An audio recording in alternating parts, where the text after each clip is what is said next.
Hello నమస్తే అండి, welcome to కరిమాస్ kitchen. ఈరోజు మనము ములక్కాడ ఎండు చేపల కాంబినేషన్తో మంచి గ్రేవీ కర్రీని తయారు చేద్దామండి. రైస్లోకి చాలా బాగుంటుంది ఈ గ్రేవీ కర్రీ. నాన్ వెజ్ ఇష్టపడే వాళ్ళకు ఇది చాలా బాగా నచ్చుతుందండి. పదండి ఎలా తయారు చేయాలో ఈజీ మెథడ్లో నేను చేసి చూపిస్తాను.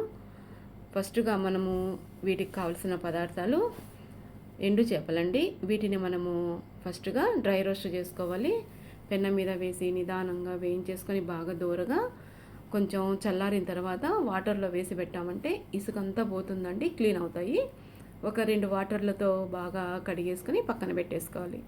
తర్వాత ఒక ప్యాన్ పెట్టి ప్యాన్లో ఒక 3 నుంచి 4 స్పూన్ల ఆయిల్ను యాడ్ చేసి ఇందులో ఉల్లిపాయలను యాడ్ చేద్దామండి. సూపర్ టేస్టీతో మనకు ఈ కర్రీ అనేది రెడీ అవుతుందండి చాలా తక్కువ టైంలో.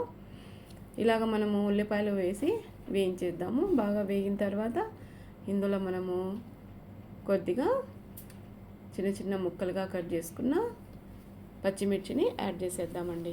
తర్వాత 1 స్పూను అల్లం వెల్లుల్లి పేస్టు, తర్వాత టమోటా ముక్కలు యాడ్ చేసి ఇవి కొంచెం మగ్గిన తర్వాత ఇందులో మనము కట్ చేసి పెట్టేసుకున్న ములక్కాడలను యాడ్ చేద్దాం. ములక్కాడ కాంబినేషన్తో చాలా బాగుంటుందండి ఈ కర్రీ అనేది. మీరు ఒకసారి ట్రై చేయండి, మీకు చాలా బాగా నచ్చుతుంది.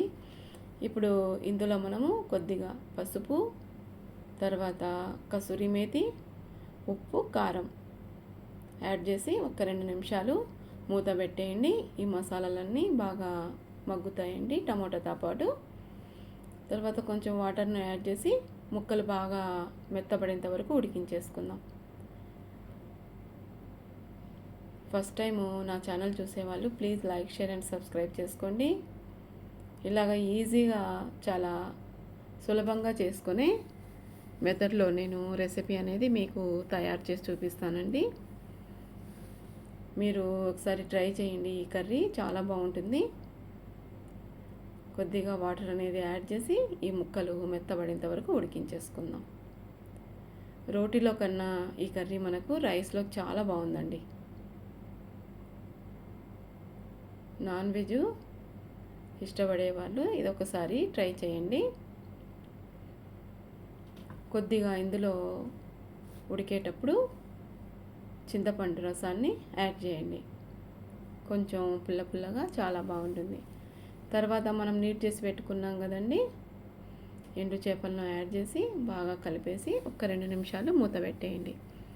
మనకు ఈ గ్రేవీ మొత్తం బాగా దగ్గర పడుతుంది. చూసారు కదా. ఇప్పుడు దించే ముందర ఇందులో ధనియాల పొడి, కొద్దిగా ఎండు కొబ్బరి పొడిని యాడ్ చేసి కొత్తిమీర జల్లేసుకొని దింపేసుకుందాం. సూపర్ టేస్టీతో మనకు కర్రీ రెడీ అయిపోయిందండి. చూస్తుంటే నోరు ఊరుతోంది కదా.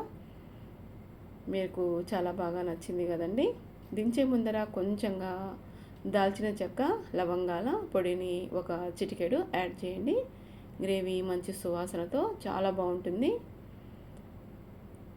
ఒకసారి ట్రై చేస్తారు కదా, మీకు చాలా బాగా నచ్చిందని అనుకుంటున్నానండి. మళ్ళీ నేను ఒక మంచి రెసిపీతో మీ ముందుకు వస్తాను. చూశారు కదా మనకు గ్రేవీ ఎంత బాగుందో, చూస్తూ ఉంటే నోరు ఊరుతుంది.